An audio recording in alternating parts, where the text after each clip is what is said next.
so easily, so important information, so important teaching of salah. হায় মুসলমান জাতি, বুঝলাম না, খালি পড়েই গেলাম নামাজ, জানলাম না। সময় জ্ঞানের শিক্ষা, ওই যে বলছি নামাজ টাইম বেঁধে দিয়েছে, এর মধ্যে নামাজ পড়তে হবে। এখান থেকে বলে দেখা হলো তোমার time is very important in your life. To be successful in life, টাইমের সময় জ্ঞান সাংঘাতিক ইম্পর্টেন্ট। হায় মুসলমান জাতি, 5 ওয়াক্ত নামাজ পড়ে যাচ্ছি, সময় জ্ঞান আমাদের কি আর ওয়েস্টার্ন কান্ট্রির কি চিন্তা করুন।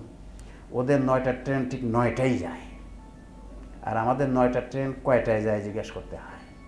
সব জায়গায় একই অবস্থা। আমাদের যারা নেতা হয় তারা যদি টাইমলি যায় তাহলে আমার নাকি একটু ছোটো হয়ে যায় নেতা। নেতা তো যাবে শেষে, টাইম তার কোনো জ্ঞান নেই না, এরকম বিষয় একটা। হ্যাঁ, যে টাইমলি গেলে তাহলে এবার কিসের নেতা? আল্লাহ বলছেন যে টাইমলি কাজ করবা। পর্দা করার শিক্ষা, তাই না? নামাজে সতর ঢেকে নামাজ আদায় করতে হবে। এখান থেকে পর্দা করার শিক্ষা, যে নামাজের বাইরেও তোমরা পর্দা করবে। সে পর্দা মহিলাদের জন্য, পুরুষদের জন্য আছে। তার মানে নামাজের বাইরে পর্দা করবে, কারণ এই পর্দা করার মধ্যে তোমাদের কল্যাণ আছে। সে কল্যাণ আমরা ডিটেলস হয়তো এখানে যাব না, শিক্ষাটাই আমরা খালি বলছি। এরপরে শরীর স্বাস্থ্য সুস্থ রাখার শিক্ষা। দেখেন কি অপূর্ব, আল্লাহ কি অপূর্ব শিক্ষা দিয়েছেন। শরীর, কাপড়, পরিবেশ পরিষ্কার রাখার শিক্ষা, যেটা আমরা আগে বললাম। ওই যে আল্লাহ শরীর পাক, কাপড় পাক, জায়গায় পাক, নামাজের আগে ওযু গোসল করার এই যে রেখেছেন, এই শিক্ষা বলছেন। কারণ সব কিছু কিন্তু আমাদের কল্যাণের জন্যে, যে এইভাবে যদি শরীর, কাপড়, পরিবেশ পরিষ্কার পরিচ্ছন্ন রাখো, তোমরা অনেক রোগ থেকে মুক্ত পাওয়া। মেডিকেল সায়েন্স এগুলো প্রতিষ্ঠা করছে এখন, 1400 বছর আগে কোরআন বলে দিয়েছে। ব্যায়াম করার শিক্ষা। ব্যায়াম করার শিক্ষা কেমন এখন একটু চিন্তা করুন। নামাজের সব থেকে আল্লাহর পছন্দনীয় অবস্থান হচ্ছে সিজদা, তাই না? সিজদাই হচ্ছে আল্লাহর সব থেকে পছন্দনীয় অবস্থান নামাজের মধ্যে। তাহলে তো আল্লাহর এটাই বলাই উচিত ছিল, ভালো হতো বলতেন আল্লাহ যে তুমি নামাজে যে 10 মিনিট, 15 মিনিট, 20 মিনিট থাকো, সিজদায় পড়ে থাকবা। সেটা তো বললে ওইটাই সব থেকে পছন্দনীয় অবস্থান, তাহলে তাই তো বলার কথা ছিল, 20 মিনিট তুমি সিজদায় পড়ে থাকবা, চলে দোয়া কালাম পড়ে চলে যাবা। তা না বলে কি বললেন? এই যে প্রথমে অ্যাটেনশন, হাত উঁচু করে সোজা হয়ে দাঁড়াও, তারপরে রুকু করো, অর্ধেক ভেঙে রুকু করো, তারপর পুরা ভেঙে যে মাটিতে যে সিজদা করো, আবার উঠে দাঁড়াও, আবার রাফেয়া দিন। তো যারা রাফেয়া দিন করে তারা তো বারবার এরকম করে না, বেশ কয়েকবার করে। রাফেয়া দিন করার পক্ষেই বেশি হাদিস। দেখুন সব অঙ্গ প্রত্যঙ্গ মুভমেন্ট হলো, কিন্তু ঘাড়ের মুভমেন্টটা হয়নি। আল্লাহ তো তা ছাড়বেন না, ঘাড়ের মুভমেন্টটা দরকার ব্যায়াম করা যায়। যে শাস্ত্রে বলে আসসালামু আলাইকুম রহমতুল্লাহ, আসসালামু আলাইকুম রহমতুল্লাহ, ঘাড়ও মুখ করে দিলেন। তার মানে আল্লাহ কি বললেন? হে মানব সভ্যতা, তোমাদের শরীর সুস্থ রাখার জন্য ব্যায়াম করতে হবে, এবং এই ব্যায়ামের আইটেম কি হবে সেটাও শিখাই দিলেন, যে এই আইটেমে ব্যায়াম করবা। অর্থাৎ ব্যায়াম করতে যেমনভাবে ব্যায়াম করতে হবে, শরীরের প্রতিটা অঙ্গ, প্রতিটা জয়েন্ট যেন মুভমেন্ট হয়। কোনো একটা জয়েন্ট বাদ রাখতে হবে না, ঘাড় বাদ রাখলে চলবে না, ঘাড়ও মুভমেন্ট করতে হবে। কি অপূর্ব, কি অপূর্ব। 1400 বছর আগে আল্লাহ রাব্বুল আলামিন এই কথাগুলো বলে দিয়েছেন, কি জন্য? আমাদের কল্যাণের জন্যে। আজ যখন মেডিকেল সায়েন্স বলছে যে ব্যায়াম করলে অনেক রাজরোগ থেকে মুক্ত থাকা যায়, অনেক কঠিন কঠিন রোগ থেকে মুক্ত থাকা যায়, তখন রমনা পার্কে জায়গা পাওয়া যায় না। রমনা পার্কে রাস্তা হাঁটা কত লোক হাঁটছে, কারণ মেডিকেল সায়েন্স বলেছে। হায় মুসলমান জাতি, আমরা যদি এই কথাগুলো বলতে পারতাম, তাহলে কোথায় চলে যেত আজ কোরআন, কোথায় যেত মুসলমান? কিন্তু বলতে পারি না, আরে কোরআন আছে, মানো, না মানলে জাহান্নামে যাইতে হয় না, এইসব বললে হবে না। মানুষের জ্ঞান বুদ্ধি বাড়ছে, মানুষ জানতে চায় why it is, what is the cause behind it, what is the reason behind it. And কোরআনের প্রতিটা কথার পিছনে রিজন আছে। আল্লাহ বলছেন কোরআনে মুহকামাত আর মুতাশাবিহাত আয়াত আছে। ওই মুতাশাবিহাত কয়েকটি আয়াত তোমরা যুক্তি দিয়ে বোঝাতে পারবে না, তোমরা বিজ্ঞান দিয়ে বোঝাতে পারবে না। কিন্তু মুহকামাত যে সমস্ত আয়াত আছে, ইন্দ্রগ্রাহ্য যত আয়াত আছে, সব যুক্তিগ্রাহ্য, সব সাইন্টিফিক্যালি এক্সপ্লেইনেবল।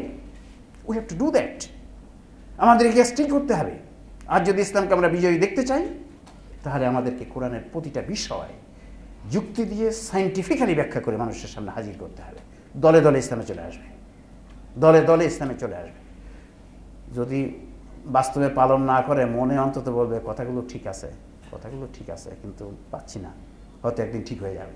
সো ব্যায়াম করার শিক্ষা। এরপরে মেসওয়াক ও বিরাস করে মুখ পরিষ্কার রাখার শিক্ষা।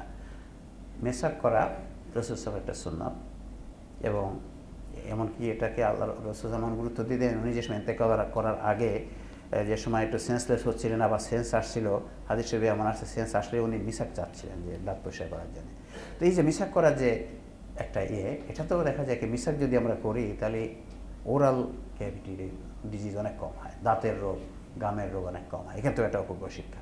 তাহলে দেখা যাচ্ছে যে নামাজের প্রতিটা অনুষ্ঠান থেকে ব্যক্তি জীবনের অপূর্ব শিক্ষা আছে, অপূর্ব শিক্ষা আছে। দেখুন, এই শিক্ষাগুলো যদি আমরা ব্যক্তি জীবনের শিক্ষাগুলো নিয়ে যদি একজন ব্যক্তি যদি চলতো, তাহলে কি অবস্থা হয়ে যেত মুসলমান দেশগুলোতে, যেখানে নামাজির সংখ্যা এত এত অনেক নামাজির সংখ্যা।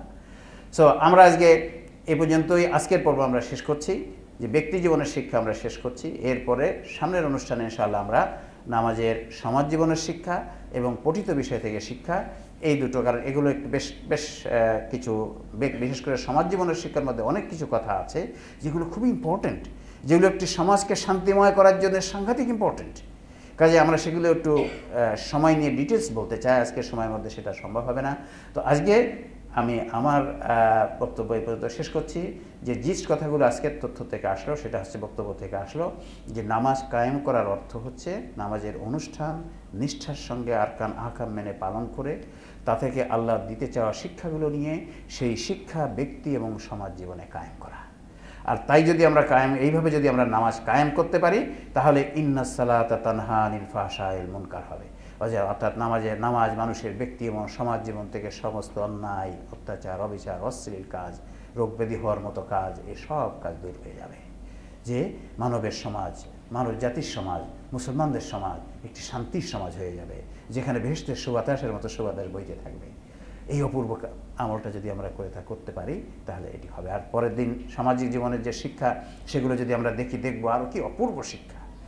আল্লাহ আমাদেরকে তৌফিক দান করুন, যে আমরা কোরআন হাদিস থেকে এই যে শোনার তথ্যগুলো আমরা হারিয়ে ফেলেছি, এই তথ্যগুলো আবার উদ্ধার করে নিয়ে আমরা নিজেরাও আমল করতে পারি এবং আমাদের সমগ্র আমাদের মুসলমান, আমাদের ইমান মুমিন ভাইদেরকে জানাতে পারি এবং মানব সভ্যতাকে জানাতে পারি।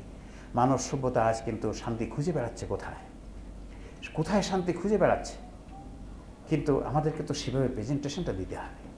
আমরা যদি বলি এরকমভাবে, আরে পড়তে বলে পড়ো, হবে না। কাজে আল্লাহ আমাদেরকে তৌফিক দান করুন। এই কথা বলে আমি আমার আলোচনা শেষ করছি। আলহামদুলিল্লাহ।